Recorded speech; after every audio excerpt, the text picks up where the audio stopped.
Hello, good evening. Welcome to Eyewitness News, coming to you live from our studios here in Accra. My name is Salom Adonu. Tonight I'm here with Akosia Oche. Coming up over the next 90 minutes. The mighty minority will not rest and relent until credible communication on the status of the 12 containers filled with gold and cash is transparently made to the general public. Minority in Parliament raises concerns over what it calls the increasing cases of drug trafficking and money laundering in the country less than 3 months after the NDC government took power. The caucus also wants an update on the Sapperman raid, which reportedly found some gold bars and dollars in some 12 containers at a site in the Ga West municipality. Also coming up. When we go to Ghana Airport, we are once gold boys, today they are agents. Are we going to put all these boys back on the streets? Then what happens? Why don't we regularize what they do? The Driver and Vehicle Licensing Authority, DVLA, wants to regularize the operations of Goro Boys in the acquisition and renewal of driver's licenses and other services the agency provides. How would they do this? We will find out more. Still on Eyewitness News. The Ministry of Fisheries and Aquaculture and the Fisheries Commission have suspended the fishing licenses for 4 industrial trawl vessels operating within Ghana's exclusive economic zone. Fisheries and Aquaculture Ministry suspends licenses of some 4 industrial fishing vessels for what it terms repeated breaches of law. More on this later. Stay with 97.3 Citi FM for more on this and other stories on Eyewitness News and in business. BOG Governor assures of commitment to Citi stability.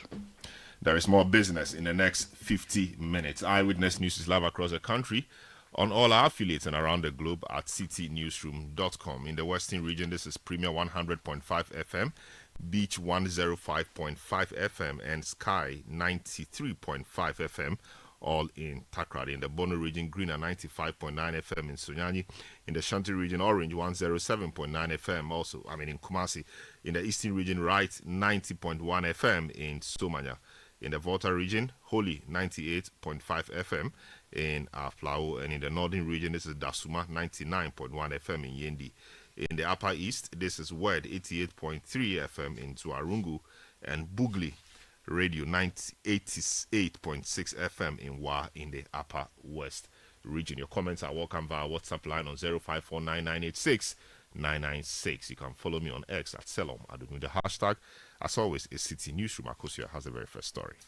Now, the minority in Parliament has raised concerns over what it describes as a rise in drug trafficking and money laundering cases in the country just 3 months after the New Patriotic Party handed over power to the National Democratic Congress. Or the caucus says nearly 2 months after a raid on 12 containers of gold and cash at Sapperman in Accra, national security has yet to update the public on the status of investigations.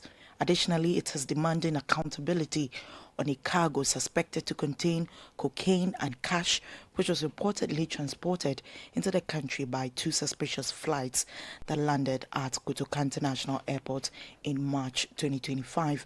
While addressing journalists, the ranking member on the Defence and Interior Committee of Parliament, Reverend John Intim-Fojo, urged the government to be transparent in its fight against drug trafficking and money laundering. Demand accountability. We demand national security to give accounts of the gold bars and the cash retrieved and what they intend to do with it.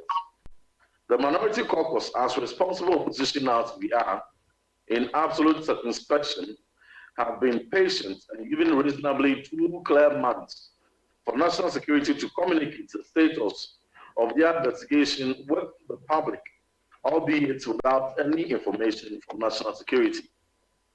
The legitimate question Ghanaians are asking is, does the government, through national security, intend to divert the 12 containers filled with gold and cash, only to turn around to deceive the public in the end and probably call the gold as fake and the cash as counterfeit?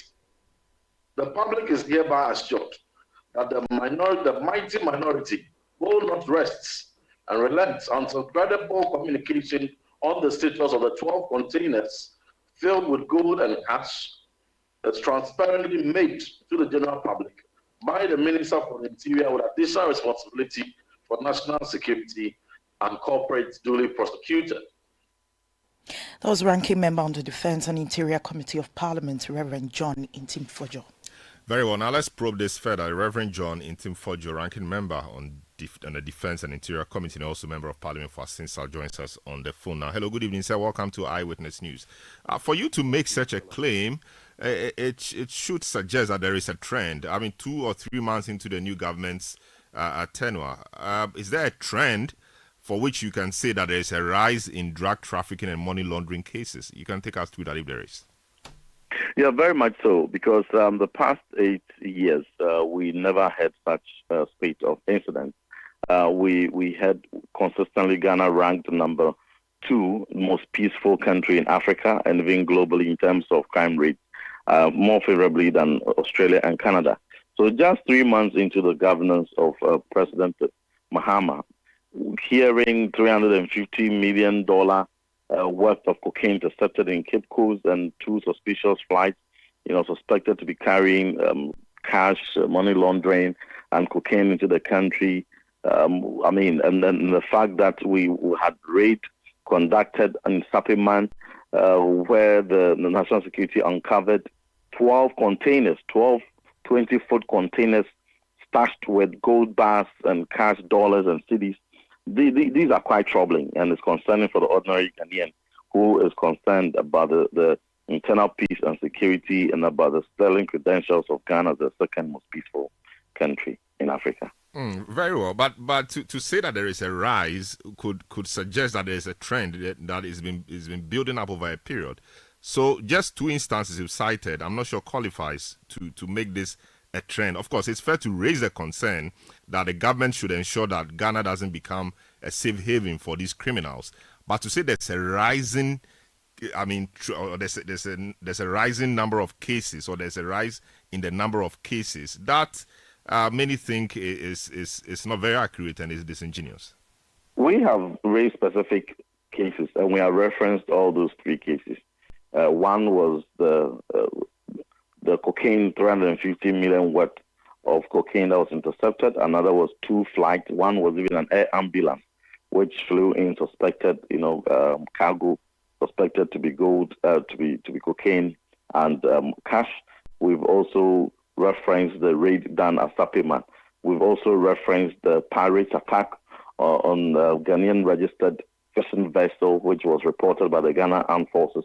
All these specific high-profile incidents, all in the space of 3 months. So if within the space of 3 months, these about 3 to 4 high-profile, crimes are not something that is of concern, extrapolating that to the 4-year period that is to come, Ghana should be bracing up for trouble. And so it's early days yet, but it's too many cases, and we have specifically referenced those cases.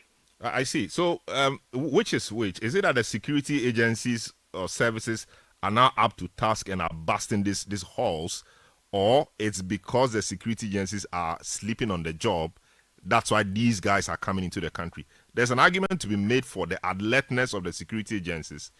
That's why they are catching them or busting them. What do you say to that? It is in 2 ways. In one breath, in the case of the Air Med flight, which is an air ambulance specifically designed for transportation of patients, which flew into the country from Gran Canaria on the 20th of March this year, came into this country, stayed in for 5 days before departing to the same location, Gran Canaria. All our investigation pointing to no patients they brought and no patients they took back. Gran Canaria is an island in Spain, and definitely there is no patient in Spain who would not find any hospital suitable for treatment in Spain and coming here. Neither do we have any referral or medical records from any hospital indicating that within that period, any patient was referred to Spain or Gran Canaria. So these are very, very, suspicious flights that came in. And the full information rests with national security. What we are asking is full transparency. They should make full disclosure of the suspicious content, the cargo that the 2 flights, another aircraft, Cavoc Air private jet, from the same Gran Canaria. We know this location to be notorious for drug trafficking, for money laundering and such related activities. So if within a short period of time, 2 suspicious flights haven't entered from that location and returned to that same location, and no information is being provided on them, it is curious. The second thing we are also saying is that on the 9th of February, fully accompanied by many media outlets, the National Security conducted a major raid on a warehouse in Sapiman. We saw in the videos, in the news, gold bars, many of them in 12, 20-footer containers, cash, some US dollars, some Ghanaian cedi cash, all stashed in those containers. So far, we have been patient and sufficiently given time for national security to conduct the investigation and apprise the public. And this is a matter of serious public interest, because the gold bars and the cash, retrieved can be estimated to billions of dollars. We are expecting national security to, in this same spirit of transparency, apprise the public on the update of the investigation. Who are behind it? How many have they apprehended? And what is the status of the gold and the cedis? What are the specific amounts and the specified amounts of gold and money they have retrieved? And what the state intends to do with that confiscated gold and cash? And I think these are very legitimate questions Ghanaians are asking. We don't want another situation where, like it's happening before, where some confiscated material will later be requested only not to be found or turned out to be something else. We don't want to hear tomorrow the case has been thrown somewhere and even the gold cannot be found, the money cannot be found, and no one is being given account for them. We all ask all these questions in the background of the vulnerabilities in the sub-region, the activities of terrorists and extremists, attacks, and how each country is resilient and heightening intelligence. These are how some of these activities are funded, particularly at the outset. So we want to ask questions as to what the purpose is for which this gold and this cash came into the country, and which people brought it. Who are the people behind it? Have they been apprehended? Are they facing prosecution? We want to see answers. And right from the beginning, we applauded national security when they went to the media and unraveled all these mysteries. We applauded them. So in the same spirit and the same principle, we are asking them to provide update. 2 months is enough. And just as they provided updates on the 350 million cocaine, worth of cocaine, which they intercepted in Cape Coast. But the other matter we've raised is the fact that the reported incident of pirates attacks on a fishing vessel, which Ghana Armed Forces indicate to be a Ghanaian registered fishing vessel. As we speak, the captain, the chief mate, the chief engineer have all been kidnapped and missing, have not been found. But even more troubling is the fact that pirates are aware of the vulnerabilities in the security on our waters, and for which some of these things are rearing its ugly face. You recall sometime in last year, 2024, when the request, very important request, was put before Parliament by the Ghana Navy through the Ministry of Defense, and Parliament considering the purchase of 2 offshore vessels. The minority at the time, NDC, vehemently opposed. They fiercely rejected the proposal, and in the end, it was terminated and aborted. Now they are in power, and they have seen the vulnerabilities of our waters at play. They've seen this incident of pirate attack. We are asking, how many pirate attacks are they going to sit down to record before they see the urgent need to resource the Ghana Navy to have a full complement of offshore patrol vessels that will adequately enable them to safeguard our waters?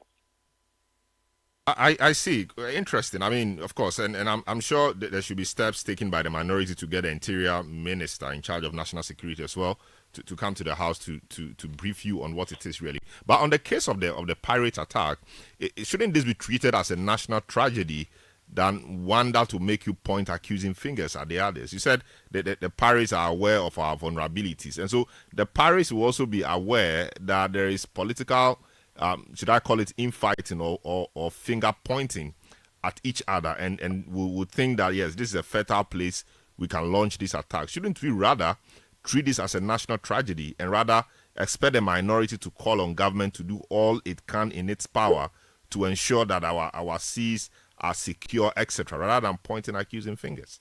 No, no one is pointing accusing fingers. In our most nationalistic duty, we owe it to ourselves. We have only one Ghana. We have one waters. We have, we have one security. Everything that we are doing is in pursuit of that national security. What we are asking is calling upon the Ministry of Finance and Ministry of Defense to prioritize. I'm giving you antecedents as to actions taken in the past when the need was technically, not politically, but technically presented to Parliament by the Ministry of Defense, acting on behalf of the Ghana Navy. They played politics with it. We are saying that we will not play politics with it. It is a need that must be met.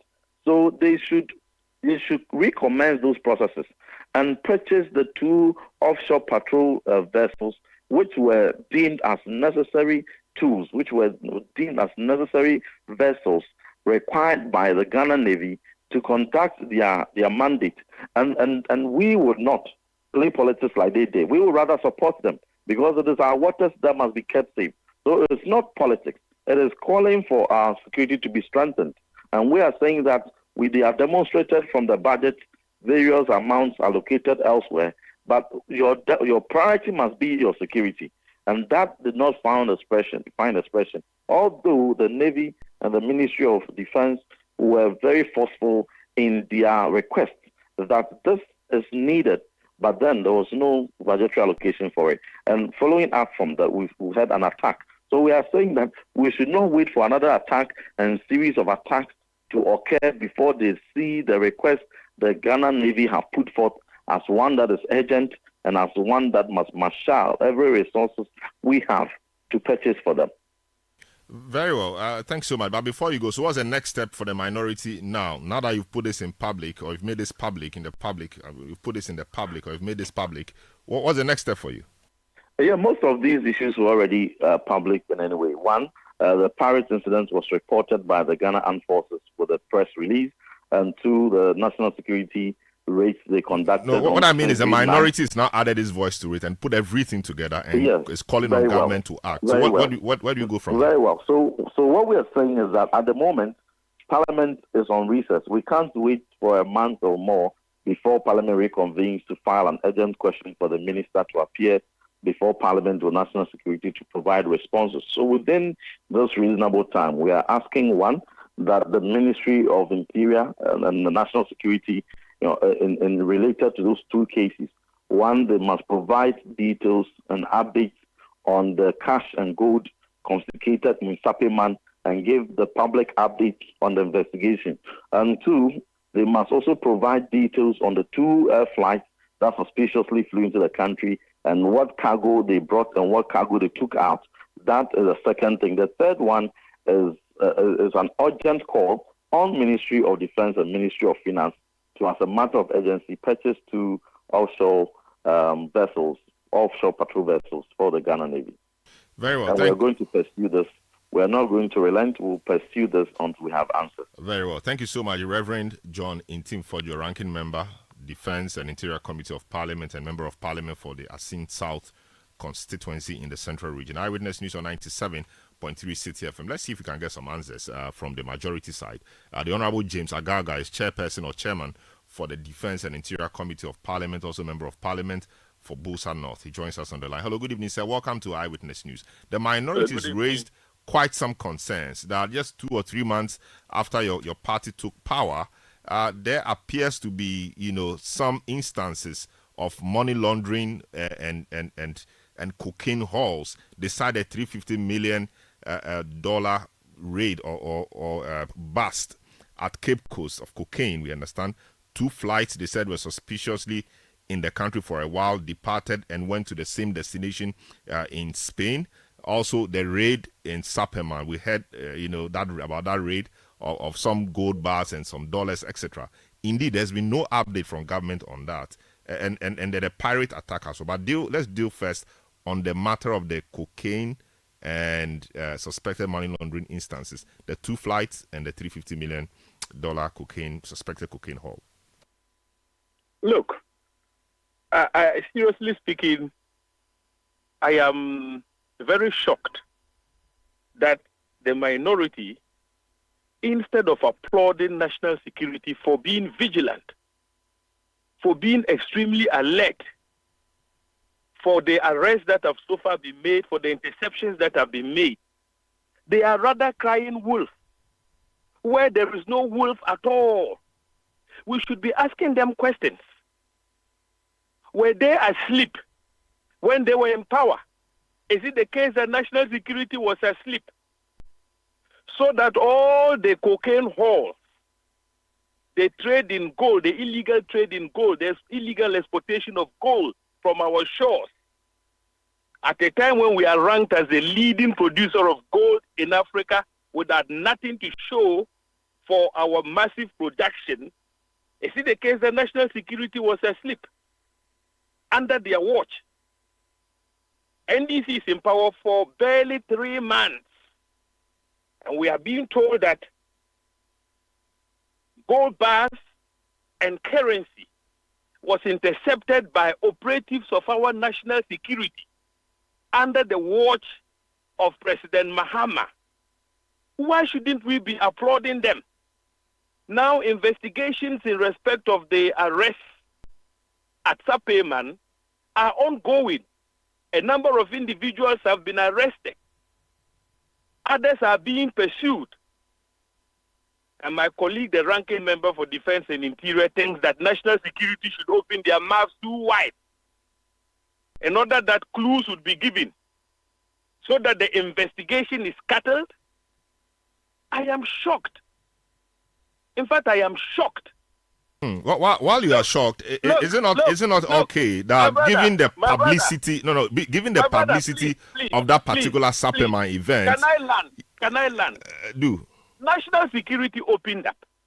That is why the media was informed and carried out news in respect of the arrest.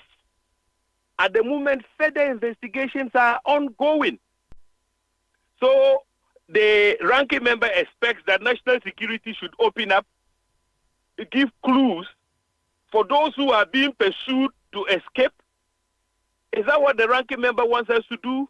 In any case, he is ranking member and has the right, the privilege to call for the summoning of the minister responsible for interior and national security to appear before the committee and brief the committee behind closed doors, because these are security matters. Ask him, did he take such a step? The last time the committee took a decision to invite the ministers for defense and interior to appear, they appeared and briefed us on certain matters. I mean, he should have used the same opportunities and privileges which are available to him to get us to summon the ministers to brief at least the committee on progress made in respect of the arrest and the interception of gold bars at Sapeyman. They didn't do that because they understood very well that it was important for national security to continue with their work. They are in pursuit of some other individuals who are so far on the run. Those who are in their custody are giving them useful clues. If they wanted to know how far the investigation has gone, they could have, exploited those privileges that are at their disposal. They didn't do that. They expect us to come out, open up to the public so that the criminals would manage to escape. We won't do that for now.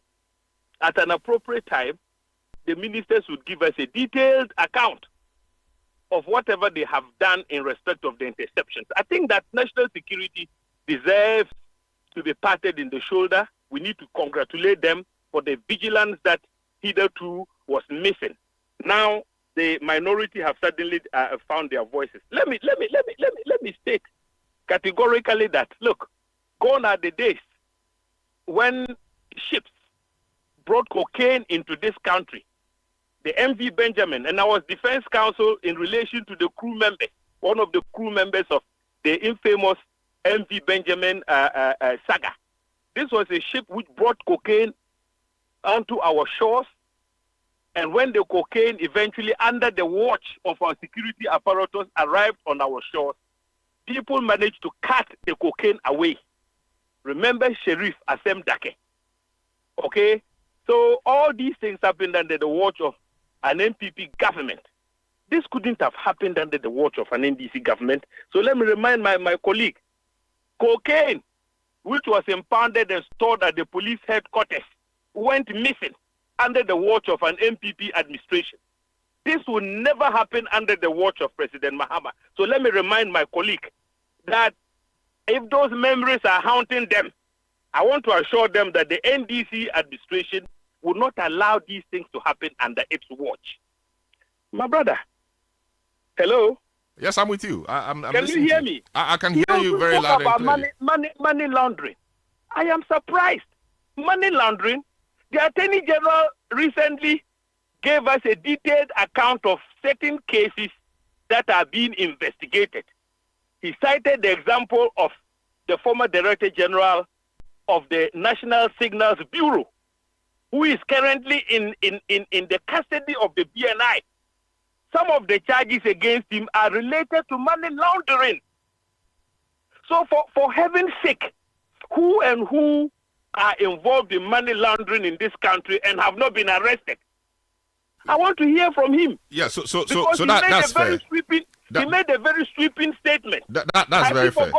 Has he forgotten that somebody is under the custody of the BNI and is being held for money laundering related charges? No, that's fair. But the point they are making is that follow the news. The point they are making is that it's easy to go after your political opponent, but this is happening under your own watch. The point is that what is happening? Which particular instance of money laundering is happening under our watch and action hasn't been taken? The Sapperman raid, for example, it attracted a lot of media attention. It happened on the 9th of February. Today is 1st April. Few days' time, it will be 2 months. And it's been quiet. The national security or government hasn't updated us or said anything. We've had instances where national security or government has updated us on things and told us that the matter is under investigation. Indeed, the issue about the National Signal Bureau, we know is still being investigated. That is why the gentleman hasn't been charged officially yet.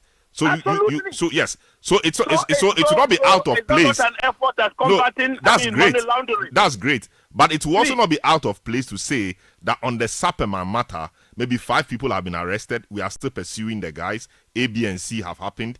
Just so we know that you are on it.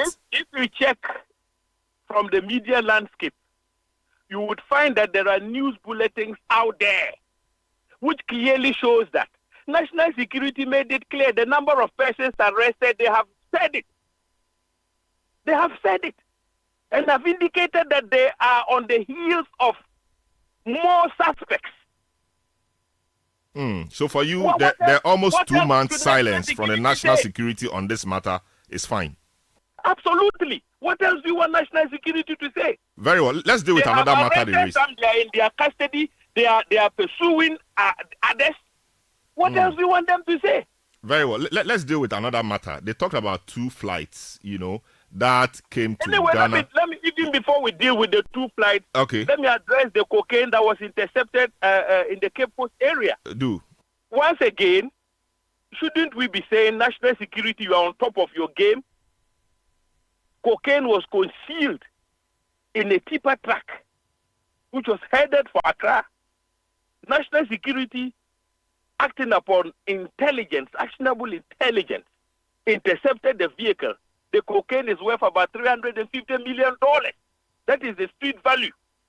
And you think that this is an occasion for you to bastardize national security? I am shocked. This type of criticism doesn't help in nation building. When agents, operatives of our national security outfit have demonstrated very clearly that they are on top of their game, let us congratulate them. This type of bastardization can only demoralize our operatives, but I know they are on top of their game, and under our watch, cocaine trafficking, cocaine business in this country would be under very serious threat. Very well. Now let's deal with the 2 flights that came to the country, the Air Med flight and the Kavok Air private jet, which they suspect transported cocaine and cash into the country. Did you know about this, or you're Listen, hearing it for the first time? My brother, this is a wild speculation. We should be treated with contempt. You see, he himself, the ranking member, when he spoke, he wasn't even sure about what he was saying. He only talks about the suspicious arrival of 2 air ambulances and their subsequent departure. Did he give you any concrete evidence that the 2 aircraft carted cocaine out of this country? Can he say that for a fact? So you want me to respond to speculations? Look, that is why Parliament, in its wisdom, decided to create a new committee known as the Intelligence and Security Committee. The members of that committee have been given security clearance. They have been sworn in.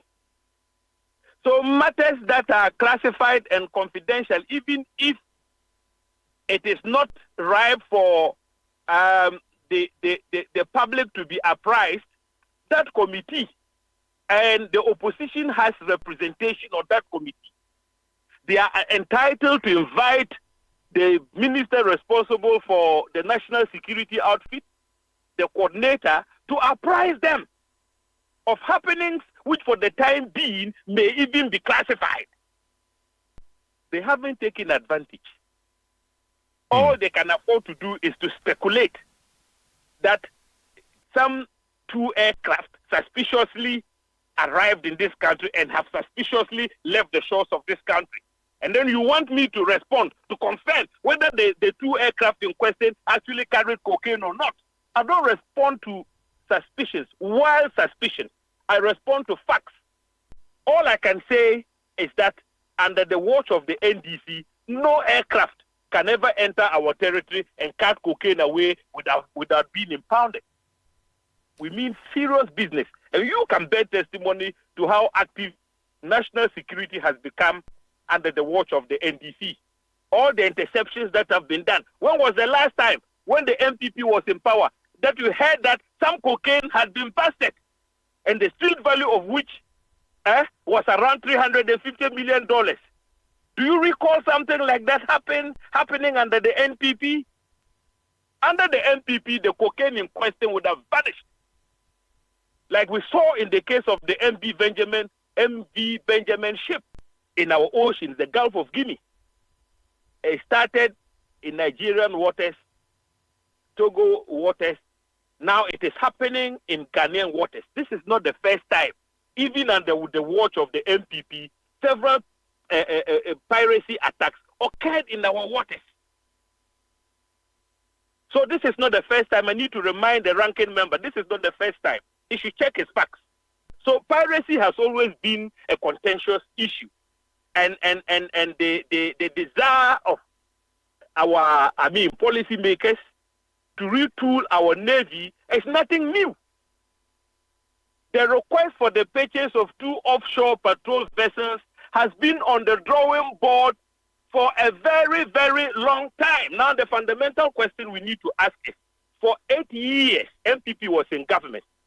Why did they not procure the 2 offshore patrol vessels? They waited till the very last days when they had lost power in the 2024 election. Then they hurriedly brought a loan transaction, a loan agreement for Parliament to approve in the last days before Parliament would be dissolved, in a manner that did not afford us the opportunity to do due diligence. That is why the minority objected to that particular transaction and said we needed more time to do due diligence so that we'll have value for money. Right. But let me underscore something. This very government, through the MPP government and the Akufo-Addo, through its gross mismanagement of the economy, made this country, right, completely insolvent to the extent that all loan transactions, loan agreements, Parliament approved for the retooling of our armed forces could no longer be added in the name of the bilateral loan restructuring project that President Akufo-Addo, the former president, and his finance minister, Ken Ofori-Atta, led us into. I'll give you one typical example. I was the ranking member at the time when we passed a loan agreement to procure 6 fighter jets to augment the current fleet of fighter jets we have at the Air Force. Parliament passed it. The minority cooperated with the MPP majority at the time. Now, they themselves, through their mismanagement, they made it impossible for the deal to go through because we had to go into a bilateral loan restructuring, project. So the fighter jets cannot be delivered because they mismanaged the economy. Again, we passed yet another loan agreement for the expansion of the 37 military hospital. About $250 million. It was a Chinese facility. The minority at the time, the NDC minority, cooperated with government. Now, you know what? 37 cannot be expanded because we mismanaged our economy under the MPP to the extent that we have to enter into a bilateral debt restructuring program, which effectively made it impossible for us to continue with the expansion of the 37 military hospital project through the loan facility that Parliament had approved. So the point I'm trying to make is that even if we had approved of the transaction to purchase those 2 offshore patrol vessels my ranking member referred to, we would have been caught by the bilateral debt restructuring program. Very and so well. that deal wouldn't have gone through. So I just want to remind him, Very the well. budget he is talking about, the last budget they approved for the Ministry of Defense was $3 billion. We have approved a budget which is 63% higher than what they approved before they left office. At least we have given the armed forces more than $6 billion, almost $7 billion. It's about 63% more than what they did for the armed forces in terms of budgetary allocation. Very well. So, my ranking member, please, I am pleading with you. We need you to support us to manage our country's security landscape very well and in a professional manner. Very well. But these type of criticisms can only dampen the morale of our operatives, which is Very not well. fair. I think it's raised the issues, and then I think maybe national security may have to speak on some of them, and you've also done quite some good work on them as well. Thank you so much, the Honorable James Agaga, for speaking to us, Chairman of the Defence and Interior Committee of Parliament, MP for Bosa North, for responding to some of the issues raised by the minority today at a press address by Reverend John Intim-Fojo, ranking member on the same committee, Defence and Interior Committee. Eyewitness News on 97.3 Citi FM. A number of your messages that have come through. This one from Paul Jr. From him says, the government should not underestimate the claim being made by the minority. It must be given the needed attention to unravel the authenticity of their claim and find antidote to the menace. Courage in Koforia says, the core issue is whether drug trafficking and money laundering have been secretly thriving for years, only to be exposed by the current government, or if these problems only emerged recently within the past 3 months. It's time for our leaders to put aside differences and work together to tackle these issues. Kennedy Onipayede says, the minority should give us a break. Ghanaians experience drug trafficking and money laundering under their regime than this. The MPP press conferences and propaganda will keep them in opposition for many years. Kojo Inteshi says, DVLA CEO's decision to regularize operations of the Goro Boys is out of place. There is nothing they need to facilitate at the DVLA offices. You need to visit Hacho to see the DVLA office to see how Ghanaians are being ripped off by DVLA officers who are in bed with these Goro Boys. I thought the NDC was coming to fight corruption. Let's not do this. From Gastiman in Brekum says, there is absolutely a trend within these 3 months. The container scandal in this NDC Mahama government is becoming increasingly uncalled for in this administration. And in all these, they want to shift blame on the previous government. They should stop the media gimmick and focus on their responsibility. Daniel Akpaliok from Sanama says, the failed Akufo-Addo government plagued by its inability to combat drug trafficking and corruption has no moral authority to criticize the current administration for the very issues it neglected. Their baseless attacks are a desperate attempt to divert attention from the unprecedented achievements of President JDM. Good evening. Honestly, These MPP guys have nothing to do, so their busybody is understandable. Mind you, they have lost power for only 3 months, and now they have turned into patriotic citizens. Here, opposition go make you become wiser. You didn't add your name. This one from Prince Henry says, good evening. The MPP always wish the bad things for Ghana and Ghanaians, but Reverend Intim should know that the NDC government led by President John Mahama will disappoint them and make Ghana great again. You see, the MPP should be ready to pay for their evil deeds soon because the future is pregnant. This one from Carlos in Odododio says, this MP wants to be held accountable. And I know for a fact that those involved in the 2 incidents he mentioned, cocaine and money laundering, are his close friends, you say. So what he's doing is panic reaction. This is Carlos from Odododio. Dread says these guys are useless in government and even more useless, or these guys were useless in government and even more useless as a minority. That's from Dread. Eyewitness News on 97.3 Citi FM. We'll take a short break. When we return, we will tell you what the DVLA is up to and why the Fisheries Ministry is suspending some 4 fishing vessels. Don't go away. Eyewitness News. Be there as it happens. Oh, jump on now. Go. Gugomi, at what time will you come back where I don't hear the sound of your car? Why you buy new car? No, I don't change my car. It be the same, right? It be the fuel way I change. Way one shouts it. Ever since I started using the all-new Excellium Premium Fuel, fortified with 3-in-1 action. Oh, Joe, now my car, they run like electric car. No, it's so. This is the type of fuel where they want to. Because now engine, they cost. Where they want for way if I buy it, it go protect my engine. And with the small way I buy, I go drive, sir. Absolutely. It's like strapping a turbocharger to your engine and giving it a protector. And what they bust my mindset be the 3-in-1 action, no? Excellium, they prevent up to 99% of deposit. It be anti-wear, some be anti-corrosion. Won't pay when I open there. Hey, so where can I find this magical fuel? Just head over to any Total Energy service station and your car will thank you. Hey, then make a finish my gobe fast, then rush go Total Energies. My friend, but why you hand my gobe inside? I give you info. Make a fill the gobe too small. Go.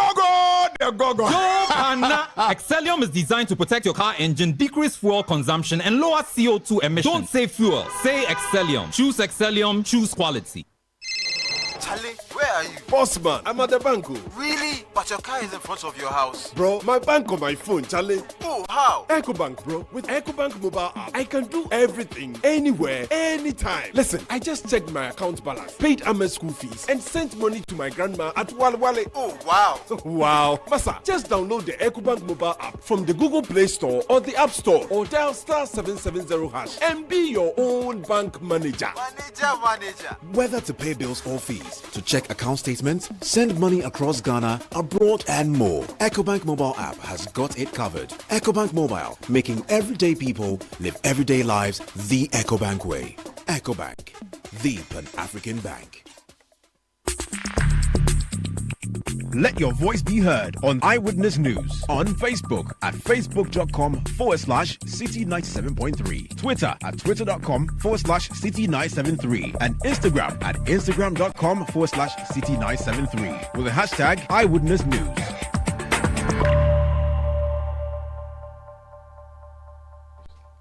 You're welcome back. Let's do some more stories. And the Drivers and Vehicle Licensing Authority, DVLA, has outlined plans to regulate the activities of middlemen, commonly known as guru boys, in an effort to formalize their operations and also curb fraudulent activities. On speaking on the Citi Breakfast Show, DVLA CEO Julius Nikwe stated that middlemen have been exploited over the years, making regulation a necessary step to improve service delivery at the authority. What is the difference between the Go Boys and the Ultra Center? The Ultra Center of DVLA is private owned, and they also engage in services of DVLA, and then put extra 100 cedis charge on it. That extra 100 cedis charge, they give DVLA 20 cedis, and the Ultra Center, the owner keeps 80 cedis. So what is the difference between the Go Boys and what the Ultra Center is doing? When you go to Tamahabo, they were once Go Boys, today they are agents. When you go to Ghana Airport, they were once Go Boys, today they are agents. Are we going to put all these boys back on the streets? Then what happens? Why don't we regularize what they do?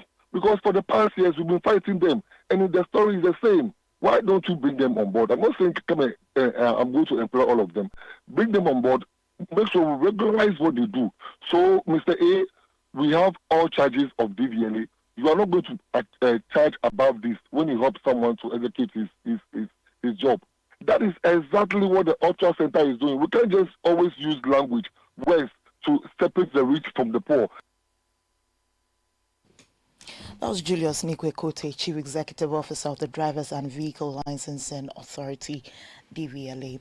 Now, the Minister of Local Government, Chieftaincy and Religious Affairs, Ahmed Ibrahim, has warned metropolitan, municipal and district chief executives that engaging in illegal mining known as Galamsey will result in dismissal. Or he reaffirmed the government's commitment to eradicating Galamsey, which has caused widespread destruction in parts of the country. He also urged religious bodies and MMDCs as key members of local assemblies to collaborate in developing effective solutions to tackle the issue. Once the MMDCs are at post, and now the MMDCs, the chiefs and the pastors are going to be working together. So all these tripartite are going to meet together to discuss about it. So if there's a Galamsey in the outskirts, and the chief and the DC are seated there with the pastor, the two will ask who is responsible for that Galamsey, and there will be a solution to it. The price of failure is dismissal. Forest money in forest the law was to sanitize certain mining activities in certain places. So the forest reserve was put there to demonize the act. And that is why that aspect was taken out. So people would definitely not be totally happy about it because the entire law was demonized. But the entire law was not that bad, but it was that money in forest reserve which was inserted there that demonized the entire law. He also disclosed that the president will nominate MMDCs for 5 regions by the end of the week. But this is the very first time that a new government is at post. Within 1 month, his cabinet was formed. Within the second month, his council of state was formed. Within the third month, his MMDC's post lists are out. How can you say it has delayed? This is the fastest so far, but people are not taking cognizance of the happenings in the sector. And all these things were engineered by the Minister of Local Government, Chieftaincy and Religious Affairs. And even people were calling on us to delay the Council of State. We said no, we were going to go. We had it right.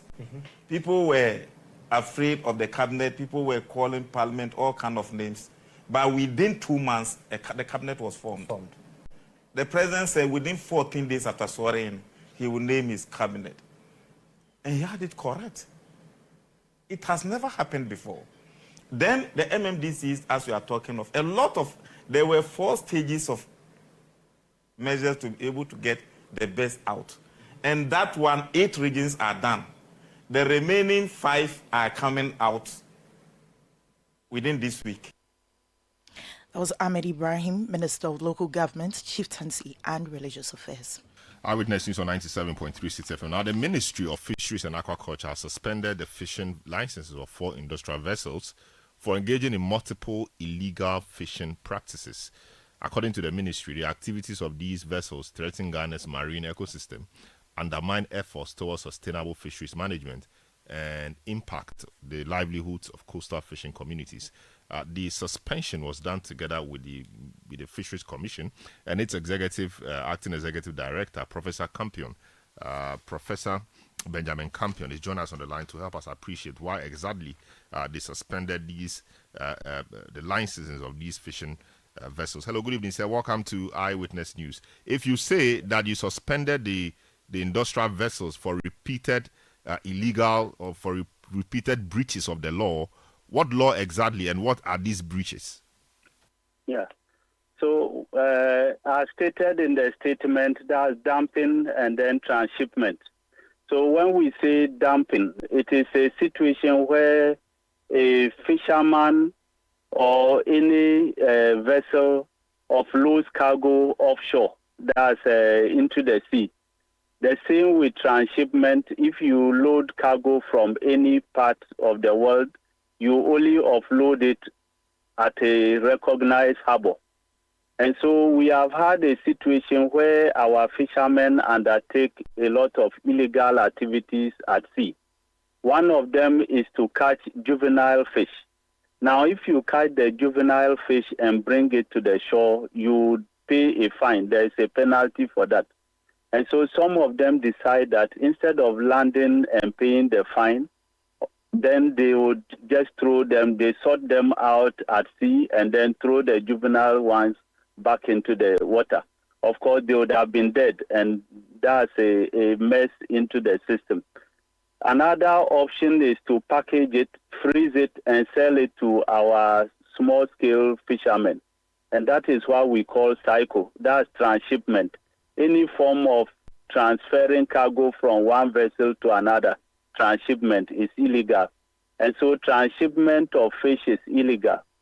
So these people have been caught, that's repeated offenses related to dumping of fish or transferring fish to other vessels. And the Commission and Ministry in general over the period have been struggling to manage the fishery sector because of these illegalities. And so this time we are trying to be a bit firm on them. And so we've decided to suspend the license for a year. I see. So how do we enforce this ban? I mean, do we have what it takes to ensure that these vessels do not return into our waters until they serve the ban? How are we able to enforce this ban? How are we able to monitor that the ban is being enforced? Yeah, so every vessel that is in our waters, that's the trawl vessels, the industrial vessels, they have what we call the vessel monitoring system on them. We are able to track their location and their activity at any time. And so we are once, and of course, before you go out to fish, you inform the Commission that you are going out to fish, and we give you the go-ahead. And so now they are all at the harbor, and they cannot move to go out fishing without our permission. I see. So they are all currently at the harbor. If they have to move, they need a permit to move. Maybe they might decide that they want to use the period to refurbish the vessel, do some maintenance, for which reason they will be allowed to move from the harbor to maybe a dock where the maintenance will be undertaken, but not fishing. But they can fish in other waters, not in our waters, but in other waters. When you come, you register as if you are coming to Ghana, you register to fish in Ghanaian waters. And so until we revoke the license, they cannot move to another water and fish there. I see. Quickly, talk to me about the harvesting of juvenile fish. Is it that there is a way to distinguish between juvenile fish and the adult fishes, so that you don't catch the juvenile fishes? Because I thought if you are catching, you just catch all of them. I mean, talk to us about how it's done. Yeah, so it's part of the licensing. So a vessel might be licensed to catch tuna. So that's a tuna vessel. It goes out and there are methods for catching tuna. And there is a standard size below which it is considered a juvenile, and they all know that. Now, when it comes to the others, like the trawl vessels, trawl, that means that they have a net that drags at the bottom. And these people have a way by which sometimes they modify the mesh size. If I say the mesh, that's the holes of the net. It's just like our nets, the ones we use as sponges. Now, there are bigger ones for catching bigger fishes. Now, if they go out there, sometimes because we don't have the capacity to monitor them at sea, then they take a smaller net and put it inside, or they even just use a completely small net. Sometimes they also modify like the two ends that are being held and dragged by the vessel. Sometimes they modify it in such a way that it is able to catch smaller ones. So they have various tricks by which they do it. It's all because of the greed in the system. So if you catch, we allow for 10% of what we call bycatch, mistake. And so you can make a mistake up to, let's say, 10%. But in this case, it's not mistake. It's deliberate modification of gear or deliberate use of small mesh size in order to catch small fish.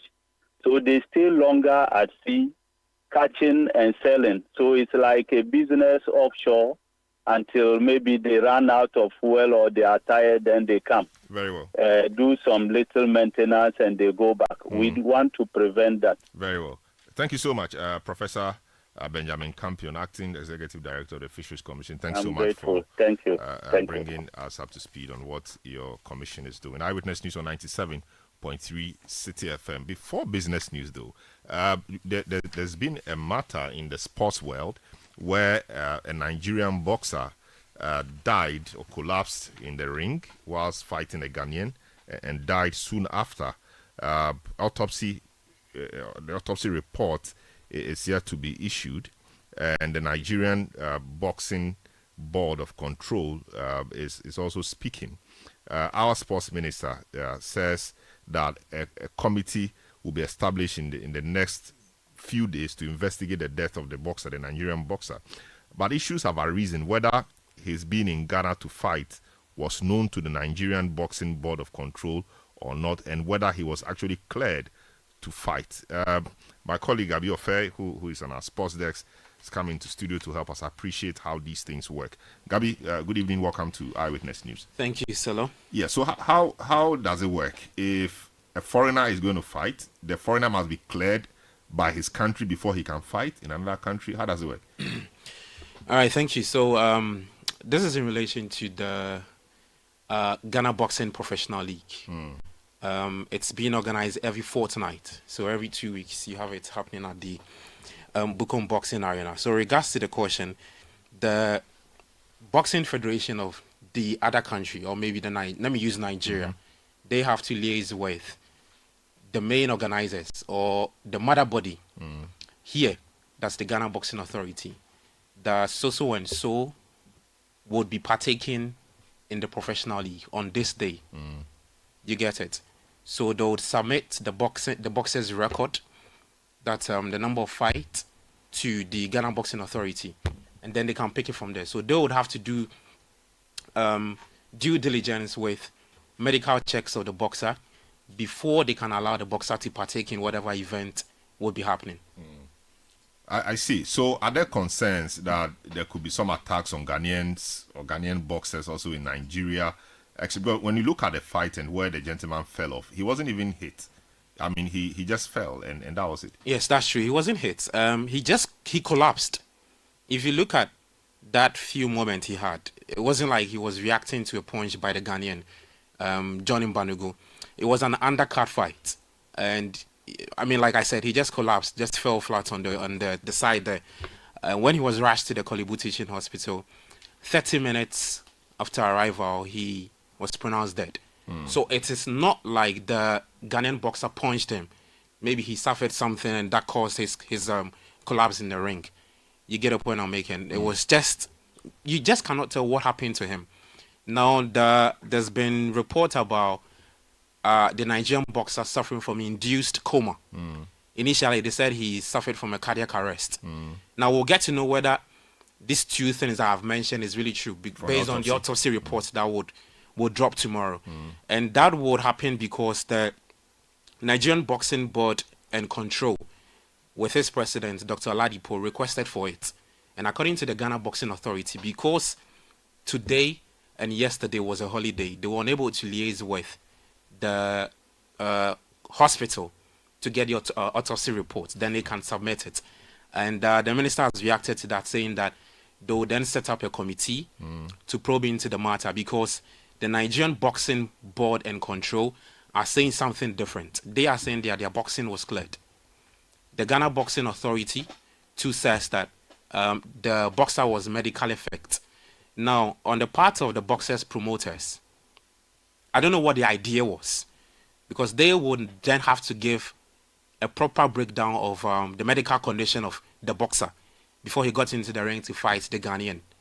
And And so that would, I think we'll get more details based on the autopsy reports that would come out from the Kolebu Teaching Hospital. Is there a blame game or it's not?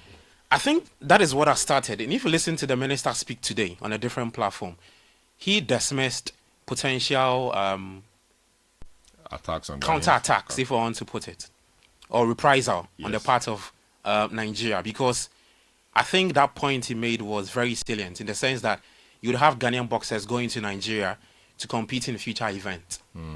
I don't know. So they'll kill them? Maybe if I want to be the devil's advocate, the Nigerians would want to react, because after that I was monitoring. React how? It was a fight in the box. Yes, I'm just saying that I was reading some comments on social media, and some of the Nigerians actually did not understand how he collapsed. Later, when they watched the video, or after stories began to circulate, and they understood what actually happened at the Bukom Boxing Arena, some of them moved away from the initial comments they were passing. Because it was an accident. I mean, of course, it was an accident. I mean, it shouldn't have happened, but it happened. Yes. I hope they're able to tidy this up, and this doesn't raise any issues between Ghana and Nigeria. Yeah. All right, thanks so much. And later on, you are coming back in the next few minutes. Yeah, in the next few minutes. The match between Arsenal and Fulham. We'll be doing Forest, Manchester United. Yeah, Forest are looking to get into the top four. All right, great. All right, so the sports team will be back for a build-up to that match after Citi Business News. So I won't be back. This is how I do my part.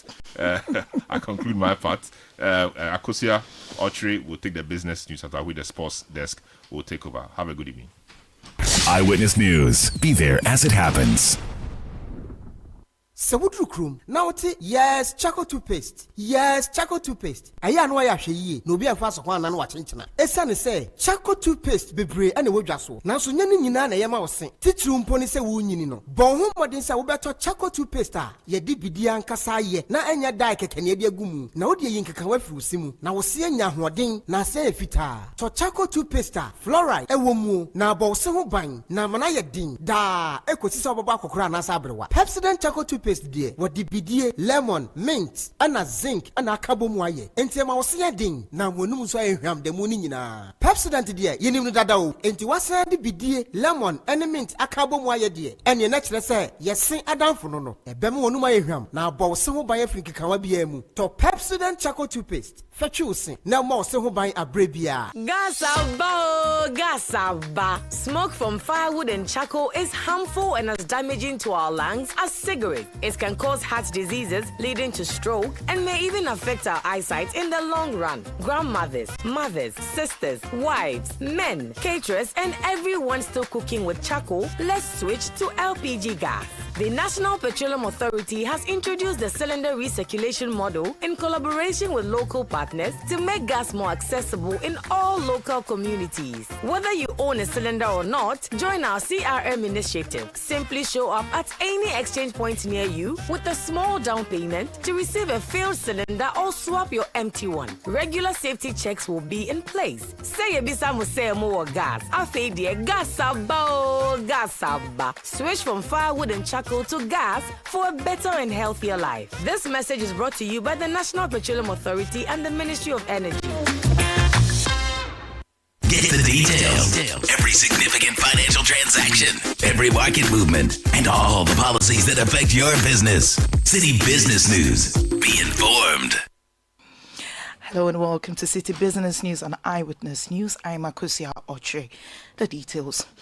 Governor of the Bank of Ghana, Dr. Johnson Isiama, has reaffirmed the central bank's commitment to sustaining the relative stability of the Ghana cedi, citing improved reserve buffers and positive market sentiment.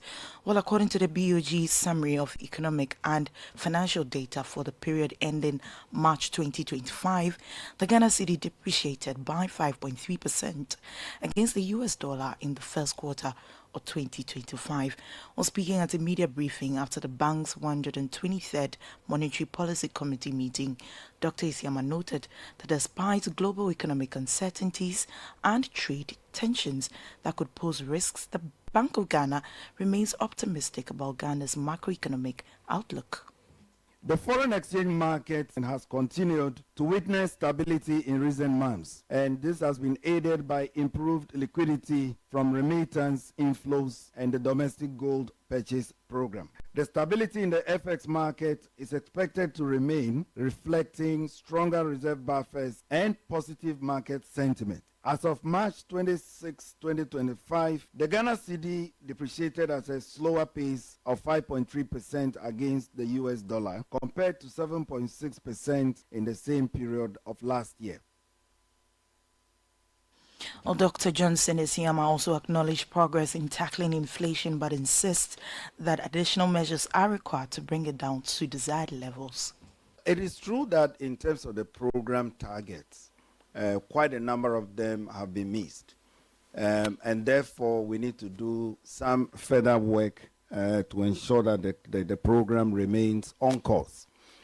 For us, one key variable is the inflation rate. And the rate where it is now at 23.1, it should have been somewhere around 17%, if I'm right, Director of Research, by now. So you see how much we have to cover to be able to stay on course. The Monetary Policy Committee considered these, and in our view, also looking at the liquidity injection that occurred last year, we need to get busy with those. The next reading for inflation will be critical, and we will be guided as to the future direction of policy.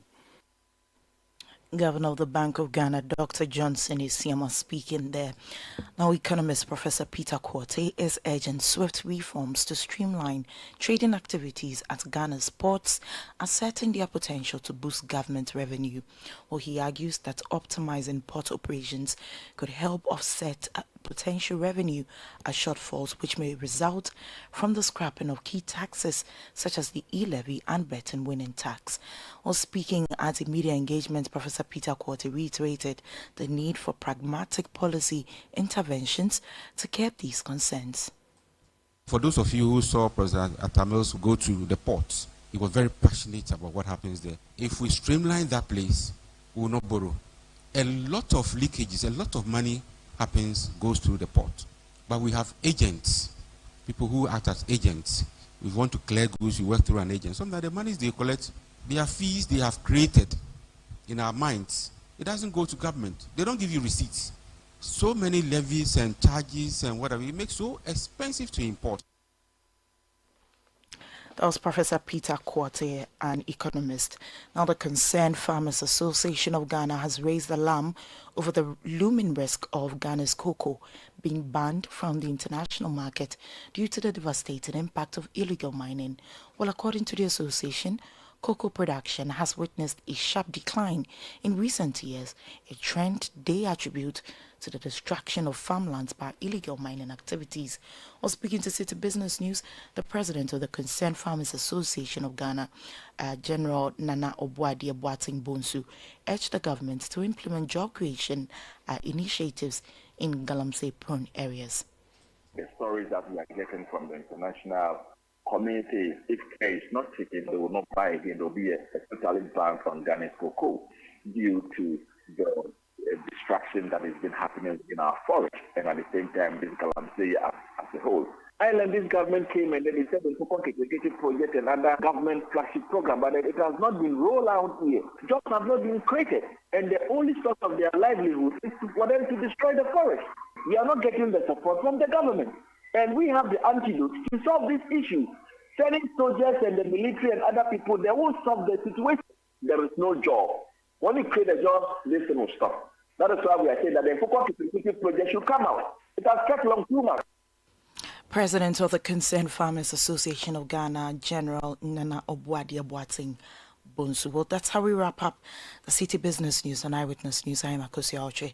Stay tuned to 97.3 Citi FM. City News. We speak first. Reach our hotline on 0302 224959 and get interactive on Facebook, City 97.3 FM, and on Twitter at City 973. City 97.3. Accra. Oh, jump on now. Go, the go. Ugomi, at what time will you come back where I don't hear the sound of your car? Why you buy new car? No, I don't change my car. It be the same right. It be the fuel way I change. Way one shouts it. Ever since I started using the all-new Excellium Premium Fuel, fortified with 3-in-1 action. Oh, Joe, now my car they run like electric car. No, it's so. This is the type of fuel where they want to. Because now engine they cost. Where they want for way if I buy it, it go protect my engine. And with the small way I buy, I go drive, sir. Absolutely. It's like strapping a turbocharger to your engine and giving it a protector. And what they bust my mind says be the 3-in-1 action, no? Excellium they prevent up to 99% of deposit. It be anti-wear, some be anti-corrosion. Won't pay when I open them. Hey, so where can I find this magical fuel? Just head over to any Total Energy service station and your car will thank you. Hey, then make a finish my gobe fast, then rush go Total Energies. My friend, but why your hand my gobe inside? I give you info. Make a fill the gobe too small. The go. Excellium is designed to protect your car engine, decrease fuel consumption, and lower CO2 emissions. Don't say fuel, say Excellium. Choose Excellium, choose quality.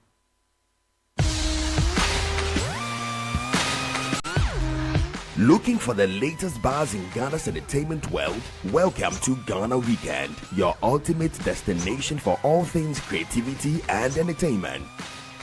Stay in the loop with breaking news, exclusive interviews, and then insider stories from your favorite creatives and stars. From music, movies, fashion and art, lifestyle and culture, Ghana Weekend brings it all together. Get a daily dose of entertainment, discover new talent, and never miss out on the creativity that defines our vibrant culture.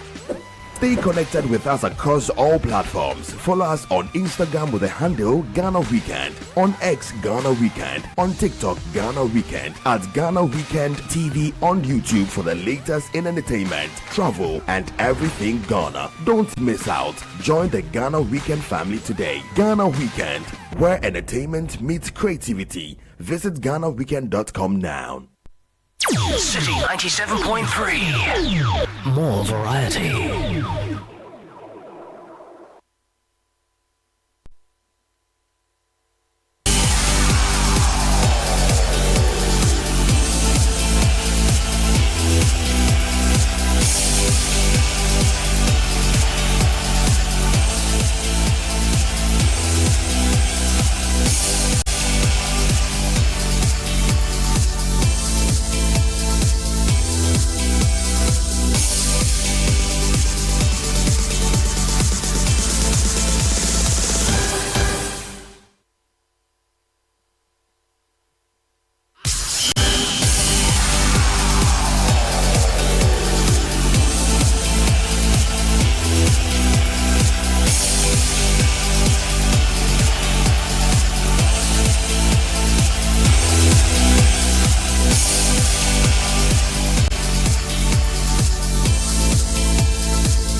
Well, 97.3.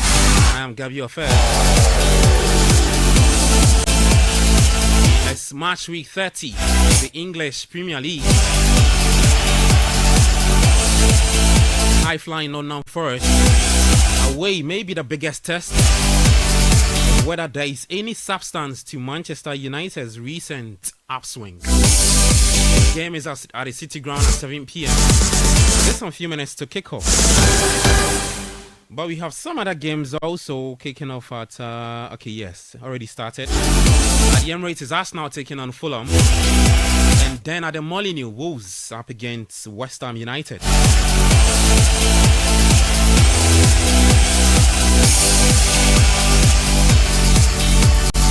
Well, for West Ham United, the biggest shock or surprise is that Mohamed Kudus is not starting. We'll talk about that a bit later. But let me quickly run you through the starting 11 for both teams. As always, it's an interactive show, so you can send your thoughts on the WhatsApp and Telegram text line 0549969996. I'm Gabi Ofer doing this with Yao Ajay Menta.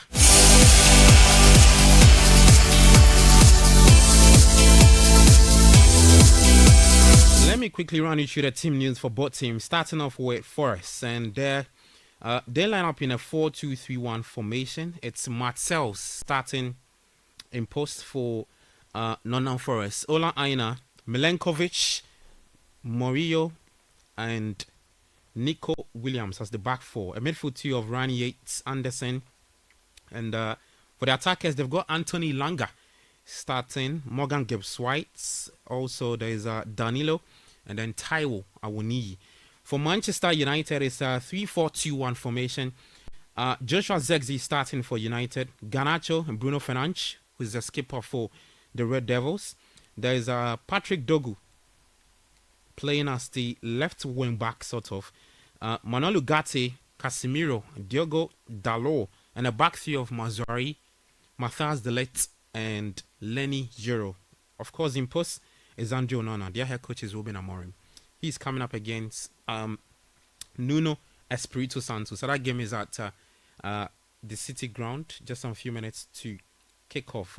Forest are in a really good form. They are through to the semi-finals of the FA Cup. Let's see if they can continue with that good form in the Premier League.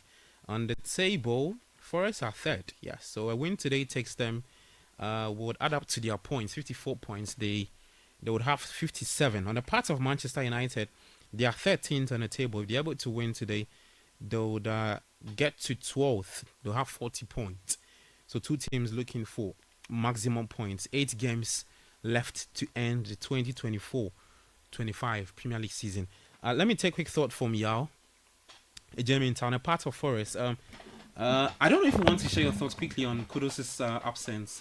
Oh yeah, apparently the report that I'm picking up is that he's picked up a knock. He picked up a knock in the lead up to the game, and so that's the reason why he's missed out. Okay, great. On featuring in the game. Okay, talk to me about.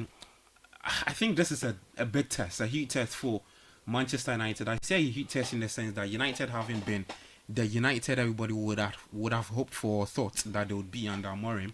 Amorim said something and